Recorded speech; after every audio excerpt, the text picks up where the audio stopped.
ಸರ್ಕಾರ ಸೀಟ್ ಬರೋದಕ್ಕೆ ರೈತರ ಪರ ಇರ್ತೀವಿ, ಹೆಣ್ಮಕ್ಳ ಪರ ಇರ್ತೀವಿ, ಬಡವ ಪರ ಇರ್ತೀವಿ ಅಂತೇಳಿ ಅವರು ಪ್ರಮಾಣಗಳು ಮಾಡಿ ಗ್ಯಾರಂಟಿ ಕೊಟ್ಟು ಇವತ್ತು ಸರ್ಕಾರ ಬಂದು 2.5 ವರ್ಷ ಆಯಿತು.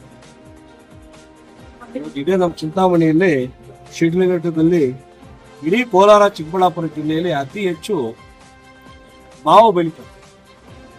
ನಂದು 25 ಎಕರೆ ಮಾವಿದೆ. ಆ ಮಾವನ್ನ ಬೆಳೆಯೋದಕ್ಕೆ 25 ಎಕರೆ 5-6 ಲಕ್ಷ ನಾನೇ ಖರ್ಚು ಮಾಡಿದೆ. ಆದ್ರೆ 50 ರೂಪಾಯಿ ಬಂದಿದೆ.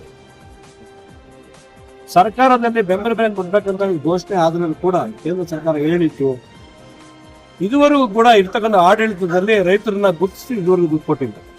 ಇವ್ರು ಇನ್ನೇನ್ ಸರ್ಕಾರ ನಡೆಸ್ತಾರೆ? ಇವರು ಯಾವ ಪುರುಷಾರ್ಥಕ್ಕೆ ಇವ್ರ ಅಧಿಕಾರ ಇರ್ಬೇಕು? ಇವರಿಗೆ ರೈತರು ಏನಾಗ್ಬೇಕು? ವರ್ಷಕ್ಕೊಂದು ಬೆಳೆ ಮಾವು ಬೆಳೆಗೆ ಅವ್ರು ಮಾಡಲಿಲ್ಲ ಅಂತ ಹೇಳಿದ್ರೆ 3 ತಿಂಗಳ ಬೆಳೆ ಬೆಳೀತಕ್ಕಂಥ ತರಕಾರಿಗಳಿಗೆ ಹಾಳಾಗಿರ್ತಕ್ಕಂಥ ರೈತರು ನೋಡ್ತಾರ ಇವರು? ಇವ್ರಿಗೆ ಯೋಗ್ಯತೆ ಇಲ್ಲ. ಇನ್ನ 2.5 ವರ್ಷ ಇದೆ. ಇನ್ಮೇಲಾದ್ರೂ ಅವ್ರಿಗೇನೋ ನಾಚಿಕೆ ಮಾನ ಮರ್ಯಾದೆ ಇದ್ರೆ ರೈತರ ಪರವಾಗಿ ನಿಂತು ಏನಾದ್ರು ಕೆಲಸ ಮಾಡ್ಬೇಕಂತ ಇದ್ರೆ ಅವ್ರನ್ನ ದೇವ್ರು ಕಾಪಾಡ್ತಾರೆ, ರೈತರು ಕಾಪಾಡ್ತಾರೆ. ಇಲ್ಲ ಅಂತ ಹೇಳಿದ್ರೆ ಭಾರತದಲ್ಲಿ ಕರ್ನಾಟಕ, ತೆಲಂಗಾಣ, ಹಿಮಾಚಲ ಪ್ರದೇಶದಲ್ಲಿ ಕಾಂಗ್ರೆಸ್ ಇದೆ. ಈ ಸರಿ ಈ 3 ಇಲ್ಲ ಅಂತ ಹೋದ್ರೆ ಕಿತ್ತು ಬಿಸಾಕ್ತಾರೆ.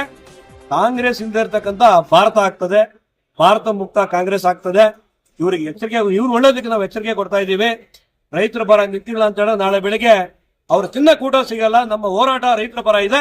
ನಾವು ಗಟ್ಟಿಯಾಗಿ ರೈತರ ಪರ ನಿಲ್ತೀವಿ ಅಂತ ಹೇಳಿ